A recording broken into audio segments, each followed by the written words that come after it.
You ever have one of those mornings where you just know something's coming? That was me right at dawn, standing out on my front porch with coffee in hand, just breathing in the land that's been in my family for a century and a half. 7,000 acres of honest Texas dirt, wind slicing through the dry grass, Brahman cattle drifting slow by the east fence line. The old windmill creaked behind me, catching a ribbon of sun. This ranch has weathered wildfires, the Dust Bowl, even my great-uncle's annual standoff with the IRS. But nothing, and I mean nothing, had prepared me for a woman named Karen Westmore. My first run-in with her 6 months back. She rolls up to my gate in a pearl-white Mercedes SUV, rims so shiny they blinded my dog, and steps out, looking like she's headed to an upscale Pilates war clipboard in hand, high-end yoga gear, the whole show. I'm elbows deep, tightening a propane valve when she stomps over and starts writing, "Mr. Lawson, your cows are within 75 feet of our community perimeter." That's a violation. She had that voice, the one that doesn't really ask, just accuses, like you already lost the trial. I wiped the grease off, gave her my best "ma'am, don't push it," smile, and said, "This isn't your community. This is my land. Has been since 1872. She just stared, unmoved. "Your windmill's visible from our clubhouse. Multiple complaints." I told her, "Don't look at it. It's producing power, not selling postcards." Yeah, that was just the start. Next week, she's back, this time trailing a landscaper and some guy she called a view consultant. They poke around my irrigation mutter about visual impact zones. Then a letter comes from her HOA board, not a request but a demand that I upgrade their gas line for aesthetic consistency and resident comfort. That's when it clicked. Karen didn't get how this worked. Wildflower Ridge. Her shiny neighborhood sits on what used to be my northwest grazing edge. 5 years ago, the developers tried to buy me out, but I held on to the land. Instead, I leased them easements for propane water groceries. I built the systems, I own the pipes, I set the terms. I'm the reason their espresso machines even run. Every time she complained, I explained calm and civil that they're customers, not bosses, and their contracts, my rules. But you could see her jaw tighten with every visit, like she just couldn't stand that I wouldn't roll over. Started calling my ranch a liability at their meetings, started sending her people over with rangefinders, even had the nerve to suggest I paint my silo beige. Still, I let it slide. Don't like my cows, don't look at them. Don't like my pressure, drill your own line. Figured that'd be the end of it. Then one afternoon, I catch one of her techs inside my fence tools out, about to slice open the main propane valve. I roll up in my side-by-side, ask him if he's got a permit. He's all nervous, mutters something about a work order from the HOA. "You know that's felony trespass, right?" I didn't raise my voice, didn't have to. Just pointed at the blinking camera above the tank. Smile for the judge. He packed up and left. But that night, my side of the line shuts down. Pressure drop system triggers safety. Shut off. 85 head of cattle left sweating by dry waterers. Feed grinders stopped. If I hadn't put in solar and diesel backups, that little HOA stunt could have cooked my whole herd. But I kept my head flipped, the backups, poured a stiff drink, and pulled the camera footage. That night, I made one quiet move. I shut off the upstream valves to Wildflower Ridge. By sunrise, their smart ovens and sprinklers had gone dead cold. Next morning, their residents started showing up at my fence, yoga mat in hand, sweat on their brows, asking if I knew about the outage. I just tipped my hat and walked on. By noon, the grocery store built on my leasehold called in a panic about cold storage dying. I told them their lease was revoked for breach of contract.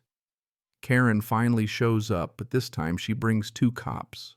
Cops park right at my private property signs, and Karen gets out looking like she just won the Super Bowl. Deputy Wallace comes up. "Mr. Lawson, did you shut off utilities to Wildflower Ridge?" I hand him a folder, contracts, maps, incident report. I shut off access after someone trespassed. damaged a regulated line and caused a hazard. Wallace starts flipping through. Then I show him the USB with the camera footage. Karen jumps in, shouting, "This is blackmail, domestic sabotage." I look at her like she just accused me of launching nukes. "Ma'am, you cut a gas valve on land you don't own to force compliance with rules that don't apply to me." Wallace backs up, says, "Take it to civil court." He warns her not to touch my infrastructure again. I watch her drive off, red-faced, hands white-knuckled on the wheel. But Karen didn't back down. She ramped up. The HOA blasted out a message accusing me of malicious utility interruption. Screenshots started popping up from residents' angry Facebook posts, a teenage girl with a "Bring Back the Cow Man" selfie. That night, I filed a lawsuit with my lawyer Doug, a guy who's all bone and grit. We hit him with everything: trespass, property damage, interference.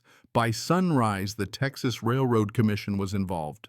Next day, the judge signed an injunction HOA barred from touching my systems, period. Did that slow them down? Not even a little. Day 3. Karen's passing out. Glossy flyers. My face plastered like a wanted poster. Meet Cody Lawson, the man behind the blackout.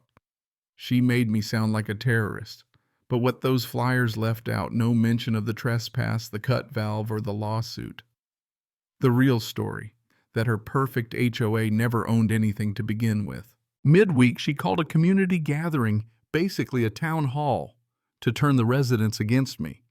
The posts rolling in were gold, some folks mad, some just confused, one guy worrying we'd all be eating squirrel if I really got mad. Someone snapped a photo of Karen in front of a satellite map of my ranch. She'd tried and failed to get it labeled a utility corridor months before. Meanwhile, Doug and I went public contracts, maps, screenshots, everything. Even the tech's-own statement. President Westmore told me to make the change, even though it was marked private. I launched a website, cowmanfacts.com. Within a day, 30,000 hits. Local news came out. Karen ducked the cameras, but I gave them a full tour, showed the damage, the backups. Even offered lemonade just for the irony. That same afternoon, a handful of residents came to my gate asking for private contracts. I told them not with Karen in charge. One old Navy vet even offered to help document the HOA's failures. A few days later, state inspectors showed up. They reviewed my permits, checked the footage, and agreed HOA was in violation. I gave them a tour, some buttermilk pie, and sent them on their way with a stack of evidence bags. Karen didn't just go quiet, she went dirty. Anonymous reports started showing up, complaints of mass cattle graves, a fake tip about an illegal refinery in my barn. State agencies investigated, found nothing. So Doug and I went on offense, filed a restraining order against Karen personally.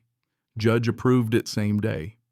Brought in Shelby Crane, a top environmental auditor, to sweep the ranch. She found everything up to code. Then I did what the HOA never expected, sent every resident a packet, my cease and desist letter, revoked contracts, screenshots of their tech trespassing. A simple note: you want utilities?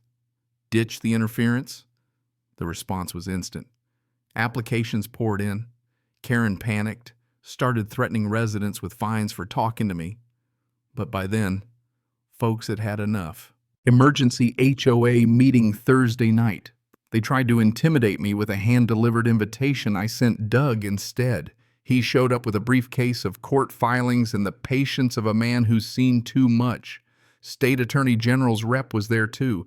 Karen opens with accusations, blackmail, sabotage, even proposes seizing my land for emergency servitude.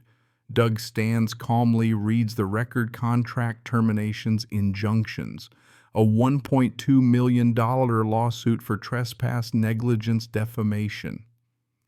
Then hands over an affidavit from a former contractor, proof Karen was making secret deals for personal gain. That's malfeasance. The state attorney general's office opened a criminal inquiry on the spot. Witnesses say Karen lost it, yelling about conspiracies, trying to kick people out. Someone filmed it. The video hit Facebook before I'd even finished my whiskey.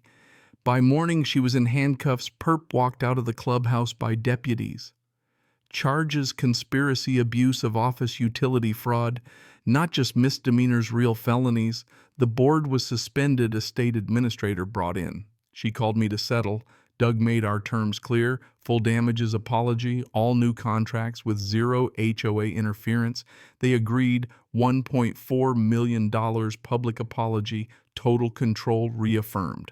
But I didn't sit on the cash, put $300,000 into building a public reservoir fire suppression matching county grant, made sure every word of my win meant something for everyone. The local paper called me the Cowboy Utility King. Karen's gone, license suspended, house sold in a rush town relieved. Residents organized new elections, built a real board, teachers, a lineman, that old Navy guy. No more lobbyists. They asked me to speak. I declined, just sent a note, respect land. Respect water, don't mess with what feeds you. Now things are back to normal. Cattle feeding at Dawn Windmill, humming, neighbors coming by with pie or contracts. Some kid drew me a thank you card, a cow in sunglasses that's taped to my barn fridge. There's a sign at my gate too. Private land. Self-sufficient. Don't bite the hand that feeds you, especially if it runs your utilities. And maybe, just maybe, folks finally get it. Out here, if you want community, you build it together. Or you can try your luck against a rancher with a memory and a backup plan for everything. Tell me, who do you think was right in the end? Was it about land contracts or just plain respect? Drop your thoughts below, because this story, like most in these parts, is far from over.